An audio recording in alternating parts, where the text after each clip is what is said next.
Estamos aquí en vivo desde la caribeña ciudad de Chetumal. Hoy, y ahora que sigue, tenemos un invitado de lujo. Tenemos al maestro Oscar Montes de Oca, quien es el fiscal general aquí en el estado de Quintana Roo. Le damos la bienvenida. Muchísimas gracias. Ramón, muchas gracias. Buenos días a ti y a tu audiencia. Oiga, ha pasado la pandemia, ha pasado un fenómeno que a nivel mundial ha hecho pues que los gobiernos tengan que unirse para salir adelante. Vemos también que ha afectado también a la impartición de justicia por los tiempos que hemos tenido que convertirnos de repente en una administración pública o en una fiscalía que estamos acostumbrados todos a ir de manera personal a hacer nuestros trámites, y ahorita todo tiene que ser muy rápido, ágil, dinámico, montarnos en la ola de internet, por así decirlo, en los trámites. ¿Cómo han tenido que organizarse ustedes para la impartición de justicia en tiempos de pandemia? Bien, bueno, como tú lo refieres, pues sí nos cambió la vida a todos, ¿no? De lo personal, en lo profesional, en lo institucional. Eso obligó a la Fiscalía. Traemos unos proyectos ya relacionados con la denuncia en línea, aplicaciones en los teléfonos celulares, denuncias hasta por WhatsApp, tenemos quejas, en fin, todo este tipo de aprovechamiento de la tecnología, de esas herramientas, nos ha permitido ya no hacer presencial tantos trámites que se hacían en la Fiscalía, sino que pues a través de las videoconferencias ya muy famosas y que nos reducen incluso hasta en la economía, ¿no? Son bastante ahorrativas esas porque ya no se desplaza la gente, no pierdes todo el día en traslados. Eso, pues hay que aprovechar todo lo que trajo en beneficio la pandemia, ¿no? Sí, por supuesto. Nosotros, derivado de una entrevista que hemos tenido con usted hace ya algún tiempo, nos comentaba que pues la Fiscalía tenía que modernizarse, profesionalizarse, organizarse, que era el gran reto que esta administración tenía. ¿Cómo vamos en esos números o en ese modelo de organización? Bueno, aceleró la pandemia todos estos procesos.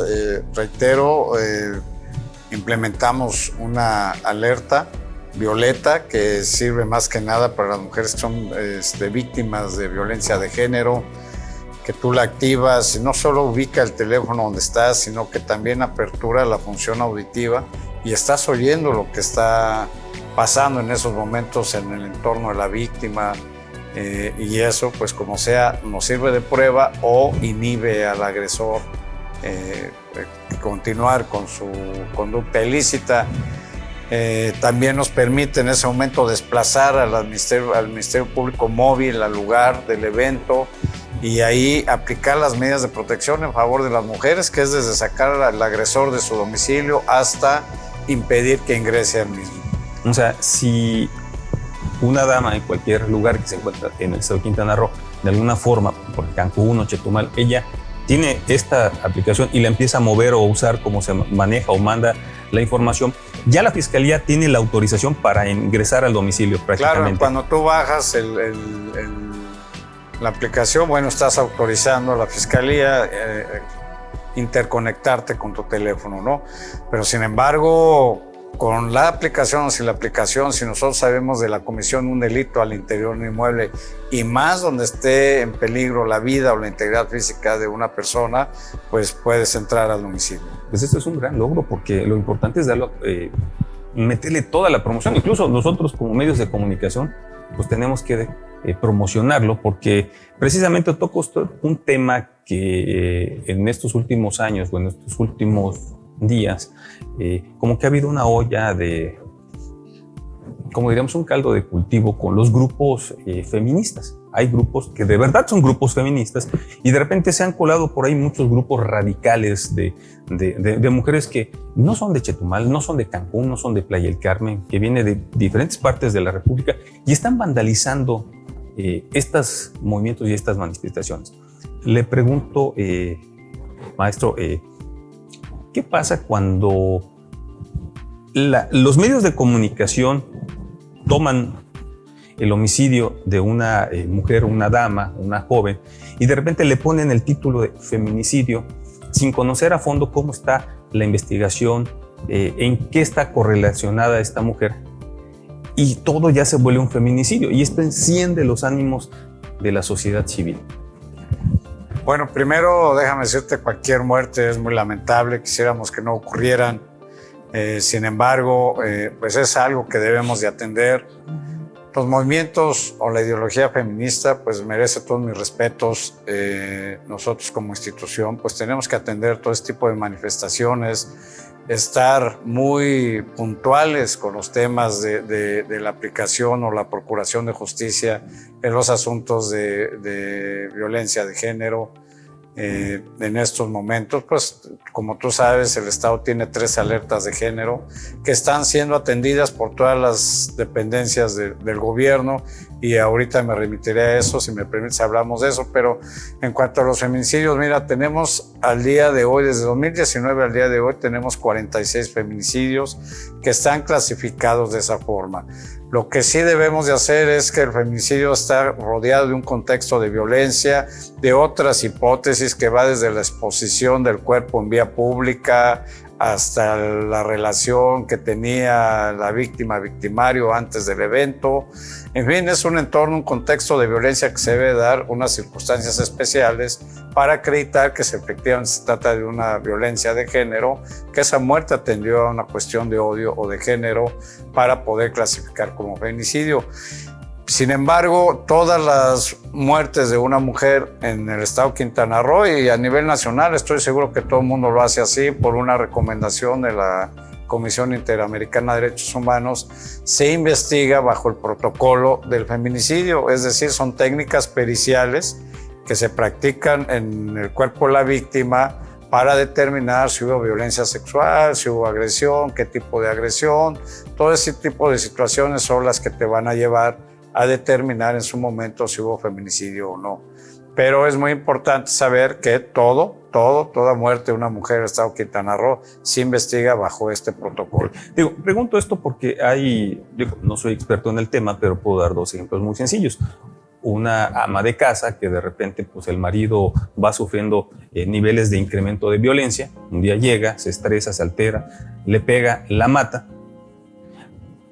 Y otro caso es, por ejemplo, la novia, concubina o pareja de alguna persona que se conoce, se sabe que ya salió del cerezo, que es delincuente, que distribuye X número de cantidad de sustancias prohibidas, y de repente pues una podría decir que es un feminicidio y la otra de repente matan a la pareja y van por ella y la matan como un escarmiento en esos grupos de la delincuencia organizada por algo que hicieron. Y de repente la sociedad los toma por igual. Así es, bueno, jurídicamente hay que cumplir con las hipótesis, ¿no? Pues, sin embargo, socialmente pues puede retomarse así, pero en cualquiera de las 2 circunstancias tenemos la obligación de investigar y llegar a dar con el culpable y que no quede impune el evento, ¿no?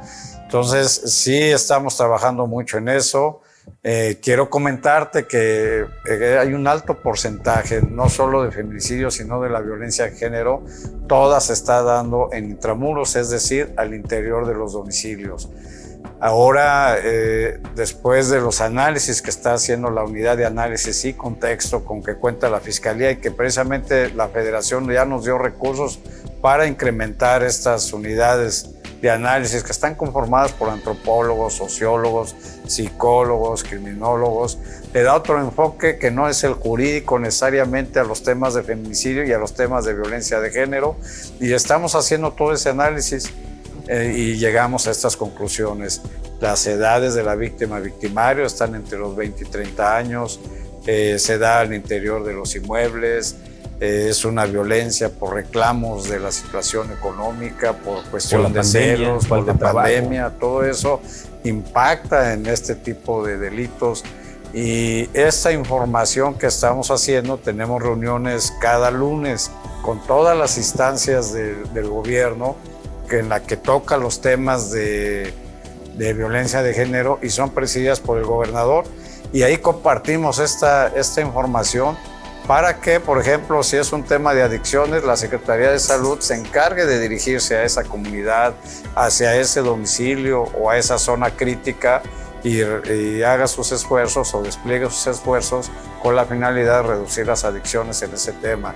También quiero comentarte que ya está el Tribunal de Adicciones, que es un comité que dirige y conduce el Poder Judicial con el presidente magistrado, también para dar un tratamiento al tema de las adicciones. Es otro problema que está generando la violencia de género, que son las adicciones. Sí, porque va creciendo, se va incrementando el nivel de adicción.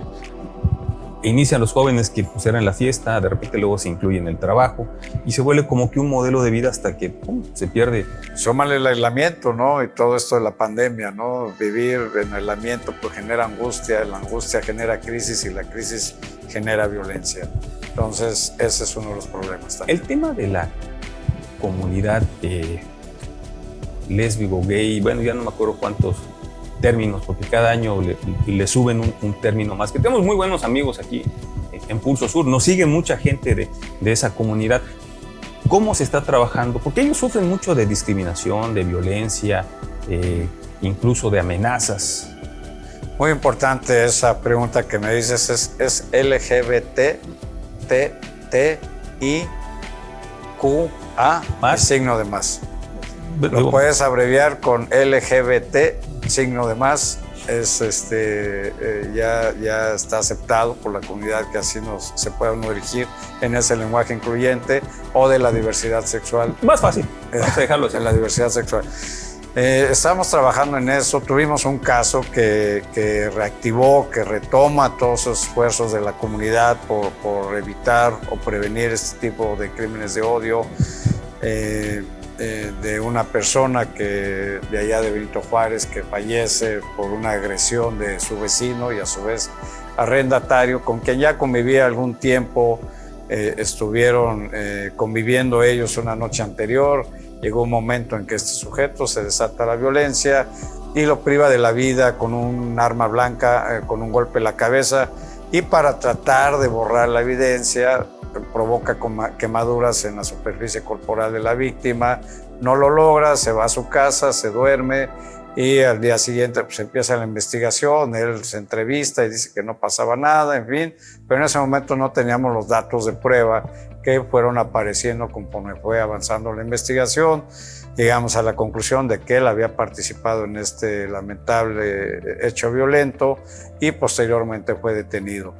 Eso detona los temas de violencia de género. Al día de ayer tuve contacto con el diputado Edgar Gasca. Él ya presentó la iniciativa, ya fue aceptada. Entonces ya pronto va a haber una reforma en el Código Penal que somos el quinto estado, creo, que va a tener ese tipo penal, es decir, los delitos de odio que se van a tener que acreditar de manera específica. Esperemos saber cómo salen el tipo penal y cuáles van a ser los elementos normativos.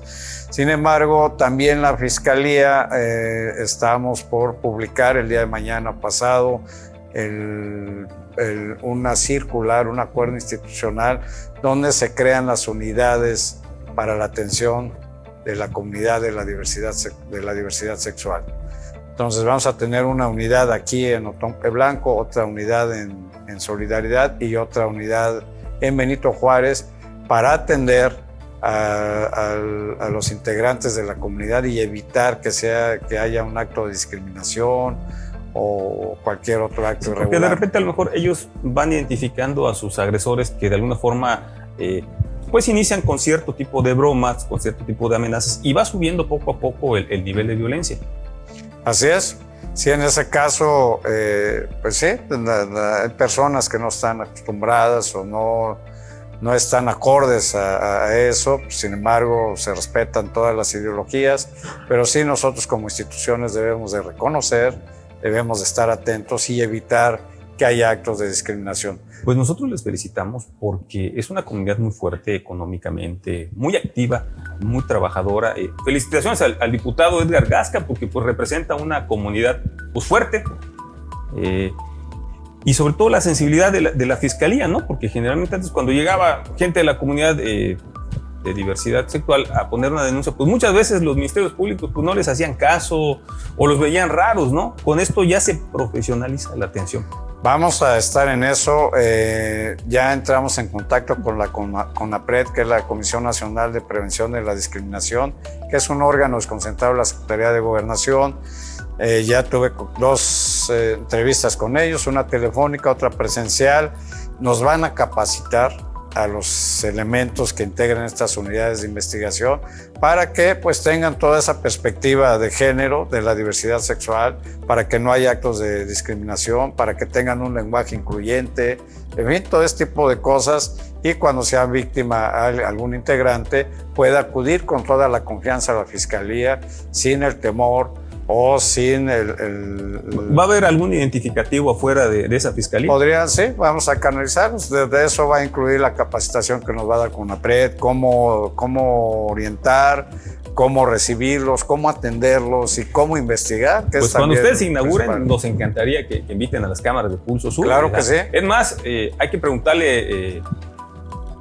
pues al que más ha estado criticando los trabajos de la Fiscalía, ahora no va a tener justificación, a nuestro presidente de la Comisión de Derechos Humanos, un fuerte integrante de esta comunidad de la diversidad sexual, pues ahora ya no va a tener pretexto para decir que no hay cariño, por así decirlo. Ahora sí van a ser bien atendidos. Sí, también por supuesto que la Comisión Estatal de Derechos Humanos ha estado muy al tanto de esto, ¿no? Debemos ser incluyentes, debemos respetar los derechos humanos de todos. Y la Fiscalía está trabajando en eso, ¿no? No estamos cerrados, no estamos nosotros acotando cualquier libertad o cualquier expresión. Nosotros estamos atentos a toda la ciudadanía, respetando derechos humanos e incluyendo a todos para dar cumplimiento a ese derecho fundamental y que es un acceso efectivo a la justicia. Pues excelente. Me gustaría preguntarle, un tema que de repente estuvo en todos los medios de comunicación, porque a veces volvemos a lo mismo en el trabajo periodístico o de comunicación.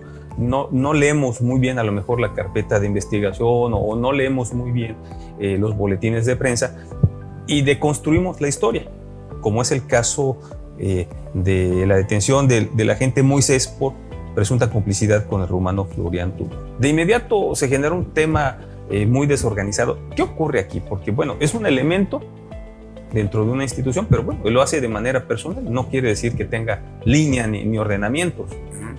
Tuvimos, efectivamente, hasta una protesta pública ahí afuera de la Fiscalía de familiares, pero te comento el antecedente. Moisés tiene ya varios años trabajando en la institución, más de 25 años. Él estaba adscrito a Playa del Carmen, lo habíamos cambiado. Varias veces solicitó entrevistarse conmigo. En una de ellas yo platiqué con él. Él me decía que tenía muchos problemas económicos y ese traslado de Cancún a Playa del Carmen tenía costos y no tenía dinero. Por lo tanto, me pedía que lo regresáramos a las oficinas de Cancún. Ya estando en Cancún, tenía 10 días, se viene este evento de Tudor, del rumano, su detención, después viene la detención de la esposa, un socio y otras 2 personas más, no recuerdo qué relación tenían con él, que se da fuera de su casa y a los pocos días, sin recordar exactamente cuál, la CEIDO, que depende de la Fiscalía General de la República, que es la encargada de la investigación de los delitos de delincuencia organizada, hacen un cateo en la casa de Tudor. Y ahí estaba el Ministerio Público Moisés. Entonces ellos lo detienen, pero además le encuentran 39 expedientes, carpetas de investigación que no tenían por qué estar ahí. De esa, la mitad, no recuerdo el porcentaje exacto, pero vamos a hablar de la mitad, sí tenía él la pertenencia, es decir, él sí tenía cargo de esas investigaciones, pero la otra mitad no. Eran expedientes de otras áreas que no tenía por qué él tenerlos en su poder. Y aquí hay varias irregularidades que nos llevó a ejercitar acción penal en contra de él, precisamente por tener esos expedientes. Una, pues no tenía la autorización para sacarlos de la Fiscalía. Otra, en su expediente administrativo no se advierte alguna enfermedad que pudiera él tener esa facilidad de realizar el trabajo en casa. Otra, tenía los exámenes de control de confianza reprobados. Y otra, como ya lo dije, pues hay expedientes que no tenía él por qué tenerlos. Entonces a él se ejercita la acción penal, se le lleva ante un juez de control y le ponen como medida cautelar la prisión preventiva, ¿no? Y precisamente eso es en lo que el motivo de la inconformidad de la manifestación, que yo lo tengo adentro de la cárcel y que no está en condiciones y que está enfermo, pues mira, en primera yo no lo detuve. Sí, la CIEDO. La CIEDO lo detuvo. Entonces, en segunda, el que impone la medida cautelar de prisión preventiva es el juez, no es la fiscalía.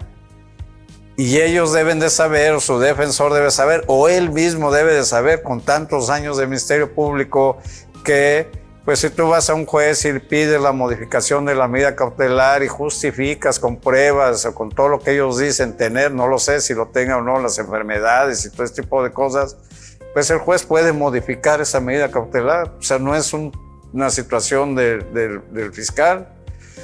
Y el área donde esté interno en el reclusorio, pues depende de seguridad pública. Hay un área destinada para tener a servidores públicos, precisamente no los combinan con la población en general para que no sean agredidos.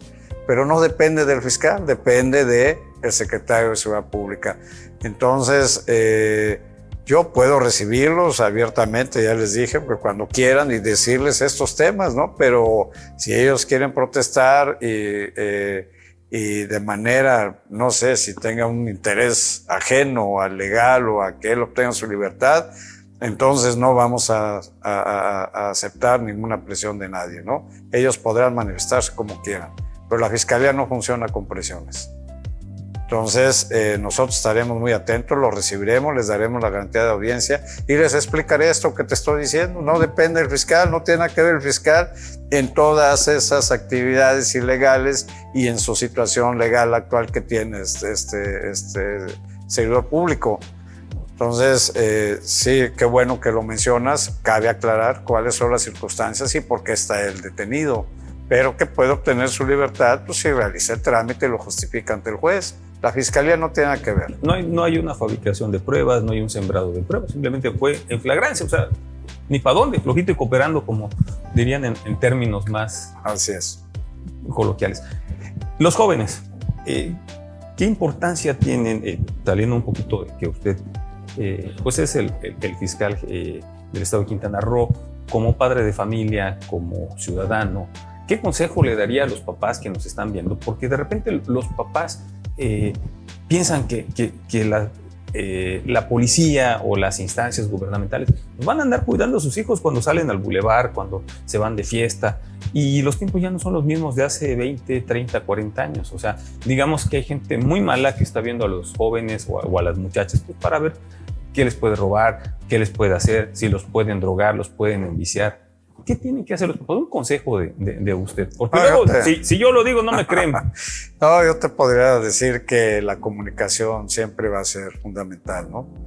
Esa comunicación con los hijos es importantísima porque te permite conocerlos a ellos, qué es lo que están haciendo, con quién se juntan, en fin. A dónde acuden, cómo se divierten, cuáles son sus gustos, todas esas cosas, ¿no? Yo creo que la comunicación es muy importante y eso va a darte a ti elementos, herramientas para ir orientándolo, corrigiéndolo en su caso, o viendo cuál es su entorno y quitar a los malos que están acercándose a los hijos, ¿no? Eso sí es muy importante. Yo creo que ahí es una parte fundamental de nosotros como padres de familia, el cuidado de nuestros hijos. Ya lo dijo el fiscal general, por favor no les quite el ojo. Me gustaría concluir esta entrevista. ¿Qué viene la fiscalía este año? ¿Con qué cerramos el año? Bueno, pues tenemos atender ahora el rezago, que ha sido un dolor de cabeza para la fiscalía. Teníamos 100,000 expedientes, ya tenemos 60,000, ahí seguimos avanzando. Tenemos que ampliar más nuestra capacidad de investigación para ir resolviendo los casos de feminicidios, que de estos 46, el 86% están resueltos. Sin embargo, quedan ahí otros espacios que nos falta por cerrar bien la investigación. Atender la violencia de género, que es el segundo delito más denunciado en la Fiscalía, ampliar nuestros servicios y lo principal, dar la confianza a la ciudadanía para que presenten sus denuncias. Eso es muy importante, que la ciudadanía se acerque con nosotros para denunciar, porque eso nos va a permitir a nosotros, primero, que no haya impunidad, pero segundo, también identificar cuáles son los patrones delictivos, las zonas críticas, los horarios de riesgo, los modus operandi, en fin, perfiles de víctima, victimario, y toda esa información se comparte con las demás áreas de seguridad del Estado, con Seguridad Pública, con la Marina, con el Ejército, con la Guardia Nacional, y ya ellos toman y analizan esa información y ya puede identificar dónde están, focalizar los problemas delictivos, y ya ellos hacen su despliegue de acuerdo a sus estrategias para hacer labores de prevención. Entonces es muy importante la denuncia para nosotros por esos dos puntos, y esperemos que la ciudadanía tenga la confianza en la Fiscalía para denunciar. Sobre todo en los temas muy complejos como es la famosa extorsión, el famoso cobro de derecho de piso. O sea, estos son los cánceres que de alguna forma afectan los destinos turísticos de Quintana Roo, los cuales son líderes a nivel nacional. Ahí usted ha implementado estrategias muy interesantes. ¿Podría decirnos un poquito de ello? ¿Cómo está trabajando con la sociedad civil en estos polos turísticos? Sí, tenemos nosotros constantes reuniones con asociaciones de restauranteros y hoteleros, que son las principales víctimas, los restauranteros más. Está más focalizado ahora en solidaridad. Estamos constantemente hablando con ellos. Hay mucho temor a denunciar, pero sin embargo todos los días trabajamos con ellos. Ya adoptamos una estrategia, algunos la han tomado, y eso da como resultado operativos exitosos y detenciones de algunos sujetos que ni son de la delincuencia organizada, sino que simplemente han ido creciendo, son delincuentes locales, que son peligrosos todos, ¿no? Pero son delincuentes locales que si tú les das 1,000 pesos hoy, mañana te van a regresar a pedir 3,000. Y en fin, se han dado casos de que primero piden autorización, bueno, no piden autorización, dicen vamos a vender droga en este lugar. Los empleados de seguridad y todos, bueno, pues los dejan que estén vendiendo droga, pero al rato empiezan a ocupar mesa y a pedir servicio y a comer, a cenar, a hacer otras comidas, a beber, todo, y no te pagan la cuenta. Y conforme va avanzando el tiempo, te empiezan a quitar la administración. Entonces es muy importante que denuncien. Ya hemos atendido 2 o 3 situaciones de esas, y con estrategia hemos logrado detener a las personas y principalmente cuidar a la víctima, que no haya una venganza ni mucho menos. De eso nos encargamos también nosotros, ¿no? Pero esto que estamos platicando cuesta mucho trabajo a veces a los restauranteros, y eso llegar a este nivel, ¿no? Lo que sí se recomienda es que denuncien. Yo personalmente me he sentado con ellos, hemos estado platicando en general el problema, cómo lo vamos a combatir.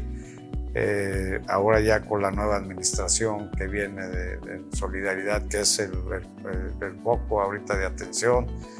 Ya he tenido pláticas con la presidenta electa, y vamos a trabajar en una estrategia muy fuerte. Bueno, ella tiene mucha experiencia en términos ahora sí jurídicos, conoce muy bien el marco legal. Trabajó en la Fiscalía, la presidenta electa, tengo una gran amistad con ella, una excelente comunicación, abordamos los temas y estamos encontrando una estrategia más contundente para disminuir los índices delictivos en materia de extorsión. Pues el nombre sería para rescatar Playa del Carmen. Sí, eso vamos es lo que piden los hoteleros, piden los restauranteros, la gente que llega de repente quiere una quinta avenida donde nadie te esté empujando, amenazando. Es el gran reto. Sí, es el gran reto, porque fíjate que también ahí en la quinta avenida se está dando un tema de acoso sexual. Estos vendedores que tenemos ahí, ambulantes y todo, que ofrecen servicios de todo, empiezan, y ya tenemos unas quejas constantes de acoso sexual, que no debemos de permitir que eso esté sucediendo, ¿no? Pero bueno, ahora con la nueva administración, que en septiembre va a estar, esperamos tener mucho más apoyos, mucho más funciones preventivas para que se pueda salvar este destino turístico. Pues le felicitamos y muchas gracias por habernos acompañado. No, nada que felicitar, estoy a la orden. Muchísimas gracias. Hoy estuvo en el estudio don Óscar Montes de Oca. Muchas gracias. Soy Gracias Ramón a ti. Aguilar, a través de Pulso Sur, el canal de la capital. Esto fue Y Ahora Que Sigue. Hasta luego.